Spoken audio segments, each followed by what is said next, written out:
नमस्कार दोस्तों, अनमोल साहित्य की दुनिया में आपका स्वागत है। आज हम बात करने जा रहे हैं पाओलो कोएलो की किताब द अल्केमिस्ट। अल्केमिस्ट किताब हर उस इंसान को पढ़नी चाहिए जिसे अपनी जिंदगी के मकसद की तलाश हो। ये किताब बताती है कि जिंदगी में उम्मीद, भरोसे और आध्यात्मिकता की अहमियत क्या है और उससे कितनी बड़ी बड़ी चुनौतियां यूं ही सुलझ सकती हैं। यह किताब असल मायने में एक मास्टरपीस किताब है। यह किताब एंडालुसिया कि एक जवान गडेरिया सैंटिएगो के उस यात्री की कहानी है जो उसने अपनी जिंदगी का मकसद जानने के लिए शुरू की थी। इस किताब को पढ़कर आप भी अपनी जिंदगी के मकसद को तलाशने के लिए मोटिवेट हो सकते हैं।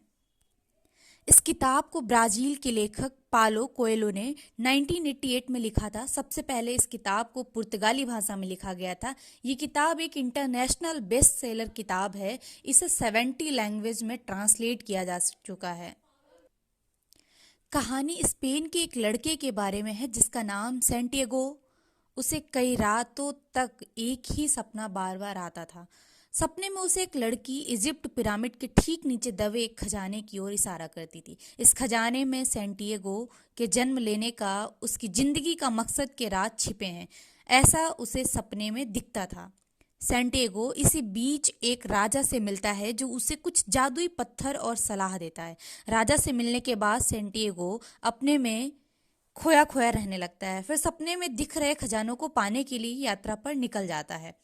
किताब में इस पूरी यात्रा के बारे में बताया गया है कि वो कैसे उन लोगों से मिला, उन लोगों से मिलने के बाद सैंटियागो की जिंदगी में कैसे बदलाव आए। पूरी यात्रा के दौरान सैंटियागो का कई नए लोगों और कई मुश्किल चुनौतियों से सामना होता है। ये लोग और चुनौतियों से उसे कई सीख और जिंदगी जीने के नए तरीके और चुनौतियों से कैसा सामना किया जाए, इन सब तरीकों से रूबरू होता है। यात्रा करते हुए जब सैंटियागो उस मंजिल तक पहुंचता है तो उसे कोई खजाना नहीं मिलता। वो निराश होता है, मगर बाद में उसके साथ कुछ ऐसा होता है कि जिससे उसे समझ आता है कि ये पूरी यात्रा किसी खजाने की तो कभी थी ही नहीं।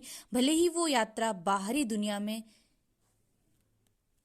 कर रहा है, मगर असल में वो इसके जरिए खुद को समझ रहा था। उसकी जिंदगी का मकसद क्या है, वो हासिल करने के लिए बना है या नहीं, यह समझ रहा था। वह खजाना नहीं, वह अपनी जिंदगी का खजाना ढूंढ रहा था जिसके पाने के लिए उसने यात्रा शुरू की थी। यह किताब हमें बताती है कि किसी वस्तु चीज में खजाना नहीं छुपा है, खजाना आपके अंदर ही छुपा है जिसे आपको ढूंढने की जरूरत है। इस किताब को आप जितनी बार पढ़ेंगे उतनी बार आपको लगेगा कि आपका दृष्टिकोण बदल गया है, आपके सोचने का तरीका बदल गया है और आपको जिंदगी जीने का मकसद समझ में आ रहा है।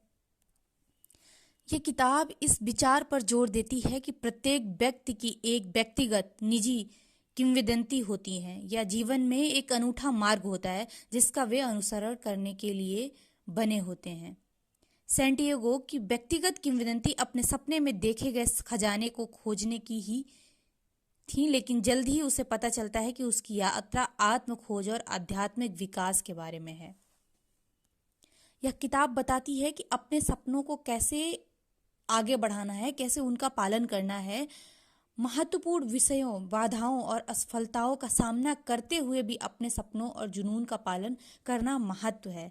सैंटियागो की यात्रा चुनौतियों से भरी है, लेकिन वह अपने लक्ष्य के प्रति प्रतिबद्ध है और रास्ते में उसका मार्गदर्शन करने के लिए ब्रह्मांड पर भरोसा रखना उसने नहीं भूला, जो कि तरह तरह से लोगों ने उसकी आके मदद भी की।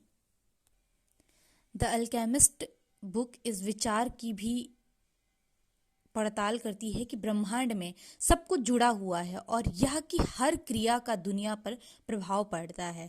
हम जो करते हैं उसका प्रभाव भी ब्रह्मांड पे पड़ता है, ब्रह्मांड में जो होता है उसका भी प्रभाव हमारे ऊपर पड़ता है।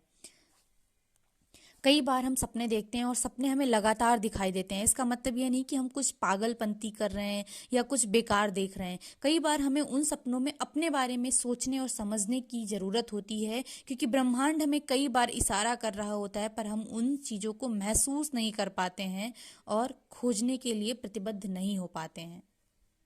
अल्केमिस्ट किताब प्रेम की परिवर्तनकारी शक्ति पर जोर देती है। सेंटियागो को फातिमा नाम की एक महिला से प्यार हो जाता है और उनका रिश्ता उसे बढ़ने और एक बेहतर इंसान बनने में मदद करता है।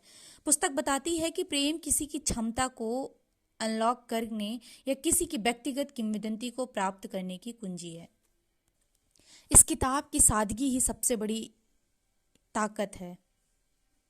व्यक्तिगत और भावनात्मक स्तर पर यह किताब हमें जोड़े रखती है। सेंटियागो नामक जापान के लड़के की कहानी बहुत ही आकर्षक और बांधे हुए रखने वाली है। अपने सपनों का पालन करने और ब्रह्मांड में भरोसा करने के लिए विषय सार्वभौमिक और कालातीत है। बेशक हमें खजाना नहीं मिलता है, पर हमें सिखाता है कि खजाना अगर होता और सच में अगर मिलता तो उसके लिए कैसे संघर्ष, जुनून, मेहनत और दृढ़ संकल्प जरूरी है। कई बार आपने सुना होगा, जिस चीज़ को हम शिद्दत से चाहते हैं उसे पूरी कायनात मिलाने में लग जाती है।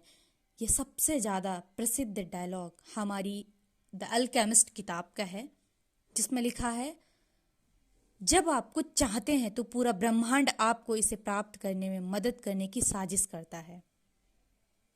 दूसरा, हालांकि जीवन का रहस्य 7 बार गिरना और 8वीं बार उठना है। इसका मतलब यह हुआ कि सफलता हमें कई बार एक बार में नहीं मिलती है। इसका मतलब यह नहीं कि हम अगर एक बार गिर गए तो दोबारा उठने की कोशिश ना करें या सक्सेस होने की कोशिश ना करें। एक बार गिरे, 2 बार गिरे, 3 बार गिरे, जितनी बार भी गिरते हैं हमें अपनी हार नहीं माननी और उठते रहना है। अगर हम 7 बार भी गिर गए तब भी हम 8वीं बार उठ सकते हैं। यह किताब एक सपने को सच होने की संभावना दिखाती है, जो कि दिलचस्प और सराहनीय है।